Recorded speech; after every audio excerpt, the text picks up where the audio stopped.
আওয়ামী লীগের আমলে যে কালো মুজিব কোটের আধিপত্য, ওই এমন এক সময় আসবে ফিরি দিলেও মানুষ মুজিব কোট নিবে না। গুলিস্তানে মুজিব কোট কেউ বেচবে না। হয়েছে পরিণতি তাই। এখন কেউ মুজিব কোট পরে, অনেকে সাদার সাথে কালো ড্রেস কম্বিনেশনে পরে, ভালো লাগে এই কারণে। আওয়ামী লীগ করে না, সেও ভয় এখন মুজিব কোট পরে। আমরা বলেছিলাম শ্রীলঙ্কার মতো এই ফ্যাসিবাদী স্বৈর শাসক প্রধানমন্ত্রীর গণভবন দখল করতে হবে, গণভবনের সুইমিং পুলে দেশের জনগণ সাঁতার কাটবে।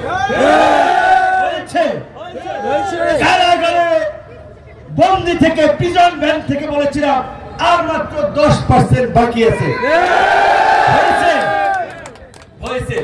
আজকে আস্তে আস্তে একটা পুরনো বক্তব্য ফেসবুক মনে করিয়ে দিয়েছে।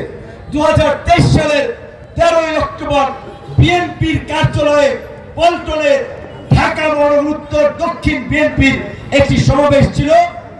সাবেক প্রধানমন্ত্রী বেগম খালেদা জিয়ার সুচিকিৎসা এবং মুক্তির দাবিতে। ব্যাখ্যা বিস্তারিত বলি নাই, রাজনৈতিক সচেতন কর্মীরা বোঝে। বলেছিলাম যে খালেদা জিয়ার মুক্তি এবং গণতন্ত্রের মুক্তি একই সূত্রে গাঁথা। কাজে আমরা যদি ফ্যাসিবাদকে হটাতে পারি, গণতন্ত্রের মুক্তি হবে, খালেদা জিয়ারও মুক্তি হবে। 24-এর গণঅভ্যুত্থানে ফ্যাসিবাদের পতন হয়েছে, গণতন্ত্রের মুক্তি হয়েছে, খালেদা জিয়ারও মুক্তি হয়েছে, বিএনপির নেতা কর্মীদেরও মুক্তি হয়েছে।